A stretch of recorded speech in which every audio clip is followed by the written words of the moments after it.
Oh wait, it's merch here. I've got a thought, so I'm gonna make them your problem. Today's video, we're gonna talk about Chloe Price one last time. As y'all just keep coming up with new shit, and I'm not a therapist, so either some of y'all are gonna have to subscribe, or you're gonna have to start going down to that donation link and start donating. Let's move on. I just want to say really quickly, please do not attack anyone that you see in this video. That is not something I want. I don't want to create a community where we condone that type of stuff, you know, attacking people. And if you choose to still want to do it regardless, please keep that to yourself. Essentially, keep my name out of your mouth, because I don't condone this stuff. I don't condone any of these actions. So just, I ain't about that. But let's get right into this. Veatries comes in with a comment saying, well, she's one of my favorite fictional characters, so I don't really give two shits about your meaningless opinion. Then saying, also, calling someone else toxic is the most toxic behavior ever. Bitch.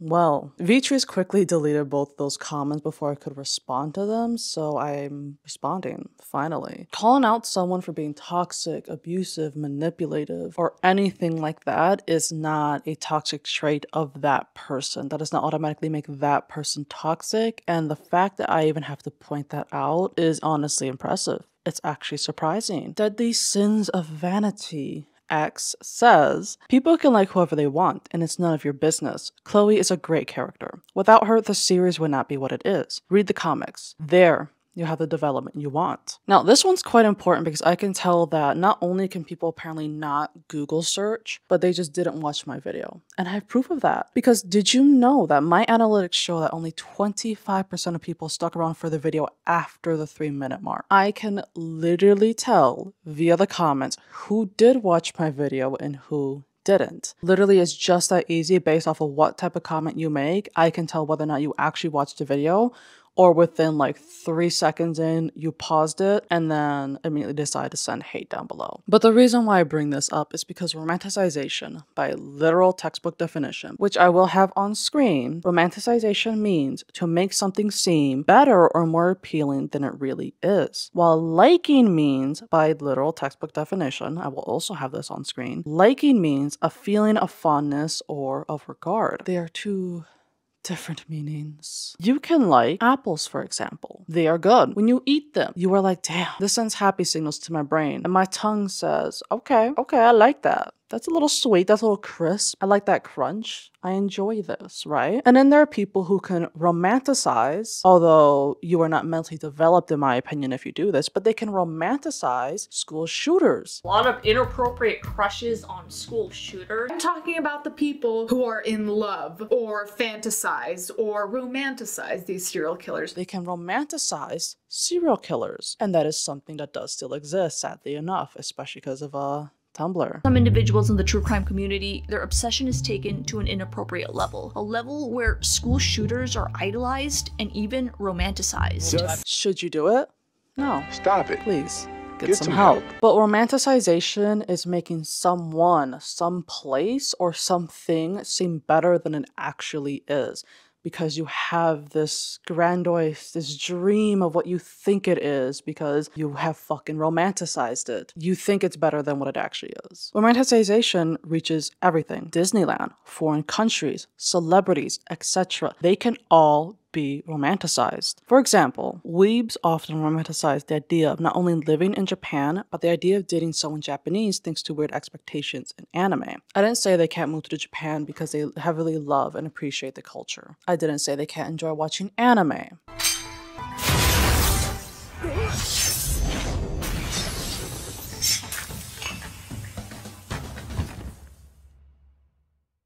I didn't say that people can't sexually prefer Japanese girls even if that preference came from watching anime. What I said was that you can't romanticize the idea of moving to Japan because you see it as nothing more than your own playground. I said you can't romanticize the idea of Japanese people because of unrealistic expectations you have personally said thanks to the anime you watch, and as a result you expect Japanese people to treat you, a foreigner, as if you are a god and that they will worship you once you arrive.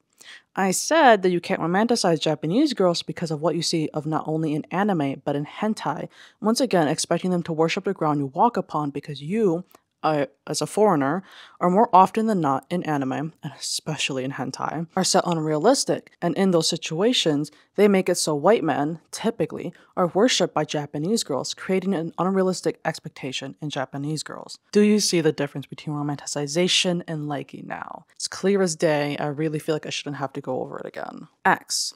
Now, I'll have the comment on screen so you can pause and read the full thing, but I just want to focus on one part in particular. They mention that they feel that Chloe was possibly redeemed at the end of the game when she begs Max to take it all back and please sacrifice her over the town. I have gone over this subject so many times that I'm more of a broken record than your mom when she just kept screaming my name last night. I cannot keep bringing up the fact that it felt forced. It felt completely against her character, and there was no character development or arc that led me to believe that Chloe would genuinely make this choice because of how shitty of a person she is.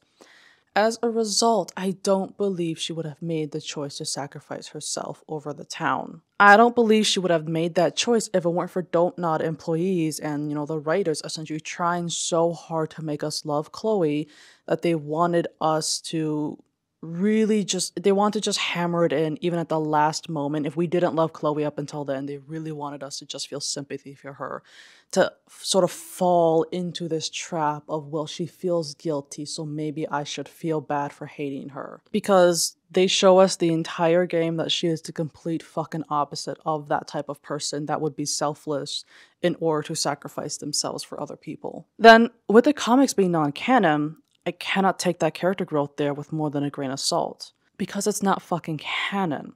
As a result, I just can't accept it. In a sense, that isn't our Chloe then. It's just a different Chloe and Max and what happened to that Max and Chloe after the storm. I don't know how to explain this in like a better way for people to understand, but if that was truly our Max and Chloe, at least that one comic that does focus on them before it then, I think the comic then dwells into a different side of like, what if Rachel was still alive? Those comics with Max and Chloe after Arcadia Bay and after they leave, if that was truly our Max and Chloe, would that not be fucking canon? If they truly were firm in that Chloe would make these choices, that this is our Chloe, she has had this development as a character, would they not say, these ones are canon, the ones with Rachel are not canon? Obviously, she's dead. Can't change that. Those are not canon. But this is what it would be like if Rachel was alive. So would they not have made it canon if that was our Chloe and Max? It should be canon, but it's not. So I don't fucking take them as canon, and I take them with a grain of salt because that is not her character and she did not develop truly. As a result, I will judge her based off a Life is Strange 1. Coopey says she's been through so much, and it's seriously not that deep for you to make a 25-minute long video about how a fictional character is a piece of shit. Like, it's embarrassing. And then replies to Viveka saying, no, it's most definitely embarrassing, but she did try to change in Before the Storm and in Life is Strange 1. Well, first off, I can tell you didn't watch the video because there was an entire section where I highlighted how she doesn't change. You also didn't watch my reaction videos where I talked about how she doesn't change and how that development during the comics feels false and forced because Chloe stans simply want to see her. And let's be real, that's the only fucking reason why they made the comics, because y'all wanted to see more of her and what happened, so they made the comics. But I primarily want to highlight one part. She did try to change in Before the Storm. Now, I'm sure this is just a slip of the tongue for them, but Before the Storm is the prequel to Life is Strange 1. It's what happens before Life is Strange. If you don't make the passive and nicer choices, by the way, she sure as hell does not change. I don't know what. I feel like you thought you ate, but baby, you didn't. You're eating nothing. It's not even like in Peter Pan where if they thought about something and they took a bite and you're like, oh my god, it's actually mashed potatoes. It's actually chicken. No, baby, you still eating nothing. Okay? You didn't eat. She is a little shit to everyone. She does not fucking change. They even gave her a talkback feature because she doesn't have superpowers. So the game literally entices and encourages you to be a little shit to people. And then, even if you are nice to David or anyone in Before the Storm, all of that is thrown out the window with her attitude change in Life is Strange. which I do delve into my Joyce and David Madsen video, which you should check out, by the way. As a result, it is very valid for me to judge her based off her attitude and her character in Life is Strange. In my opinion, you should never base someone off of their past actions if their current self is clearly different from who they used to be. That is hypocritical, as I'm sure you wouldn't want to be judged for what you said and what you did and what you believed when you were 14 years old, right? No, you should be based on the actions that you are currently making as your current self and who you are and who you stand as that person at the moment. As a result, I'm judging Chloe based on who she is at the moment in Life is Strange. I cannot judge her based off of what is shown in Life is Strange 2 because we only get an update from David that Max and her are in New York having an issue at the moment with, I think, some of Max's art. As a result, there is no character to judge there. And as I just said about the comics, they are not canon. So I cannot and will not accept them as solid proof of her character growth and development because it's not canon. It is not canonical that she would grow like she does in the comics.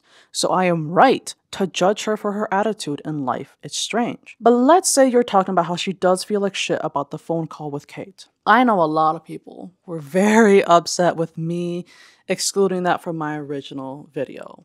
They thought that I purposely left that out in order to demonize Chloe. Let me admit this, I actually forgot that that happened. I won't lie. But even though I forgot that this happened, here is the harsh truth that not many are willing to accept, and not many will take this great. Not many will take this information in a good way. But I'm going to say it anyway because I know for a fact that at least me and who I am personally, I am right. Just because she felt bad after the fact doesn't mean shit.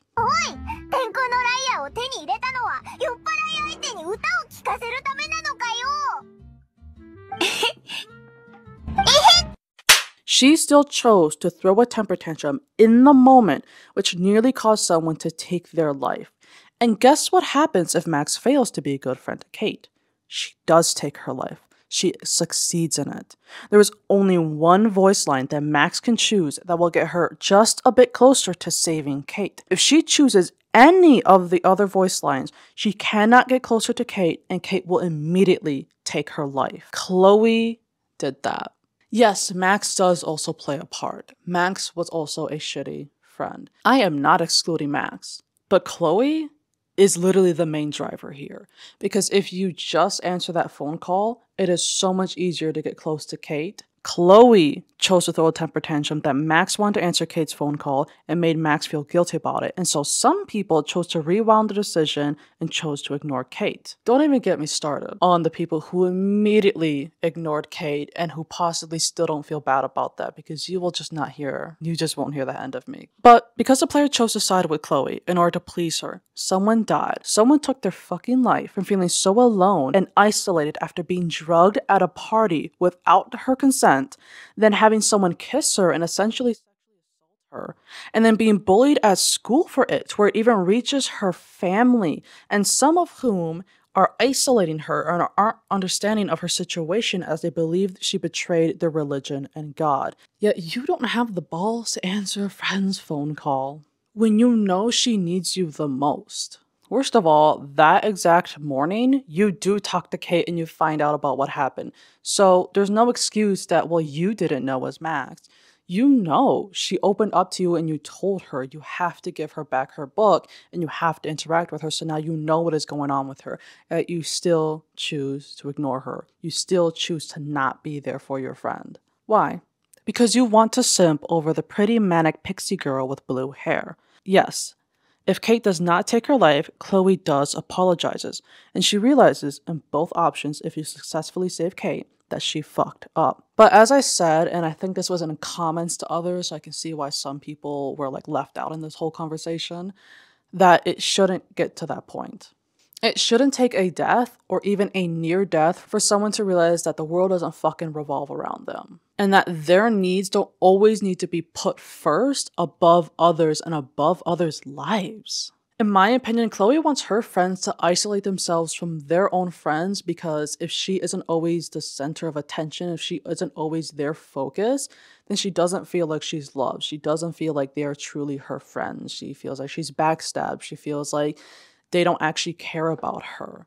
rather than her understanding that it's okay for your friends to have friends that aren't you, and that they can and will still love you even if they have other friends. It's okay for people to have more than one friend. It shouldn't take someone committing suicide for people to realize this. It shouldn't take committing suicide for someone to realize what they have done, what they did drove someone to that state. Even if it was indirectly, as some of you want to put it. It shouldn't take a suicide for that to happen. That's not fair. All right, another one on the types of abusers. Today I'm going to be focusing on the victim. The victim is a tough one to spot, especially if you're a compassionate, empathetic person. They are going to feed on that by telling you all the woes of all of their mistreatment, how many times they've been burned and disrespected, and they're going to try to make you feel really bad for them. Some of the warning signs of the victim include stories about how they themselves have even been abused. Maybe they share stories about their exes, about how they've been completely disrespected or emotionally or physically abused by them. The blame is on everyone else. Any of the troubles that they are experiencing in their life right now, they will not own up to any responsibility in any of it. Like most abusers, they are wildly self-centered, and since they've had it so bad, they believe they're not responsible for any of their behaviors. Yummy to Spare has a comment that you can all pause to read on your own time, but I just want to focus on one part. The nice Chloe we get in the alt universe should speak volumes. She can't do a damn thing in her life. You would think she'd turn out the same, right? Because she's naturally toxic? No, it's because she still had her father and never met Rachel. She was still able to be a loving daughter despite how absolutely screwed her daily life is, because she never felt the loss and abandonment of both William and Rachel. I want to break this down into something that might seem off topic, but just stick with me. The alt universe Chloe is still unhealthy. No, not that way. If you choose not to kill her, which is literally committing a crime, committing a murder, she gets upset with you. She literally tells Max that she was bailing on her life like everyone else was. Chloe then asks Max to leave and never come back. Max, feeling guilty, chooses to tell her that she's never leaving again. In my opinion, that's not something that a healthy person does. That's not something that a good person does. You don't get to sit there and bash on someone because they refuse to literally kill you. Did you know that that's illegal? Consent or not, it is illegal to overdose someone or to take someone's life, even if they ask you to. Doesn't matter how down in the dumps they are, how depressed they are. It's actually fucking illegal. It is a murder. It is a crime. That Max, in that timeline, will likely end up in jail. And as I mentioned in my video about where I talked about how life is strange is unfair, that Max is now going to be stuck with our Max's decision to overdose her friend. By the way, be on the lookout for a new video coming out. It'll be on Max's powers and how fucked up it is that Max leaves other Maxes in shitty ass situations. But we don't even know if that Max, who is part of the freaking Vortex Club, even cares for Chloe anymore, or if she's too prissy to care. Yes, she did text her and tried a bit harder to keep in contact with Chloe, but that doesn't mean she actually cares about her. So while alt Chloe isn't as bad as our Chloe, and I will give her that, she does still share some unhealthy traits and character in a sense. Spawny says, do y'all know what BPD is? I don't know. Look it up. But my response to them was this. Did you know that you don't get to use mental illness as an excuse for shitty behavior? Did you know that having a mental illness isn't an automatic excuse for shitty repeated behavior? Did you know that having a mental illness is an excuse to not learn from your mistakes, learn from your past, heal from your past, and move on from the past, but instead remain bitter and become a piece of shit to everyone in your life? I can tell you don't. And I still strongly believe that. Just because you have a mental illness does not excuse toxic, abusive, manipulative, or overall shitty and unhealthy behaviors or habits, regardless of whether or not you believe that you have those things, whether or not you believe that you have done those things, whether or not you believe that you have those things. On the topic of having a mental illness does not excuse shitty behavior, I've actually found a few TikToks that describe what I'm trying to say better than what I'm verbally able to. As a result, I'm going to play a few of my favorites. And again, please don't go attacking anyone that you see in these videos. They are sure as hell not, they don't know anything about me. This isn't their fault, but I feel like they do speak volumes and they do speak a lot of truth. So what are your opinions on Kanye? I am bipolar, and I am more critical of Kanye than the average person on the internet. Why is that? Because you can't detach Kanye's current behavior from his inability and refusal to seek treatment over the past 5 to 10 years. Right. And at some point you have to make a sign that, like, there's a differentiation between what you think is a decision he's making because of his mental health and because of his own ego and flawed psychology.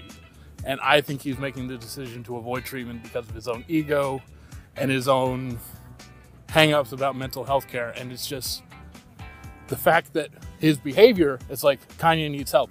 Yes, but he's not seeking help because he consciously chooses not to seek it, and he has done, frankly, since the death of his mother, and he's had public mental issues since then, is my read on the situation. On the previous video, there were a lot of people leaving comments saying something along the lines of, a disability is not an excuse to be an asshole. It's not, but that's not what I was saying at all. Regardless of the reasons for someone's actions, those actions can still impact you, and you are valid in those feelings of frustration or anger if that's how the actions affected you. If an ADHD person is 30 minutes late to a meeting, you're allowed to be frustrated. Just please understand that the ADHD person doesn't necessarily have the intention of disrespecting your time driving that action. If we were always in complete control of our actions with no influence from our disabilities, then they wouldn't be disabilities. Just please try to take that into consideration when judging actions of others. As a final note, you can be disabled and still be an asshole. It's not a get away with everything with zero consequences pass. Anyone can be a shitty, mean-spirited person, regardless of their physical or mental status. Just please try to examine the intent of someone's actions along with the impact of the action. Leo the Stitch 16 says, why does everyone hate Chloe? She lost her dad in a car crash, got abused by David, and felt abandoned by Max. Thank God Petra comes in with what exactly I have been trying to say to Chloe stans. Just because one went through something horrible does not mean they deserve sympathy or empathy. The past should not always be an excuse for bad behavior. Your comment is unintentionally saying that everyone should side with someone because they went through something terrible. With that logic, I guess, people who bully others should always be sided with because they have been abused by their caretakers. Patrick, thank you. Thank you so much. One last time, this is the last video I'll ever do on Chloe Price. This will still be the last time I ever bring her up and she's the sole focus of a video. I will continue to do Life is Strange videos as, you know, content comes up and as ideas come up. But again, this will be the last time I ever solely focus on Chloe Price. One last time, please do not attack anyone you see in this video. That is just not what I want for my community, and I don't condone that, and I don't wish for that to happen, so please don't attack anyone you see in this video. Hey, if you made it to this part of the video, then you probably liked it. Let's hope you did. Hell, if you did, would you mind liking the video and subscribing? I won't even ask you to hit the bell notification. Just liking and subscribing would mean a lot to me. Hell, it helps out the channel more than some of you could even imagine. Even just liking the video helps out so much. Again, thank you so much for being here, and thank you for spending time with me.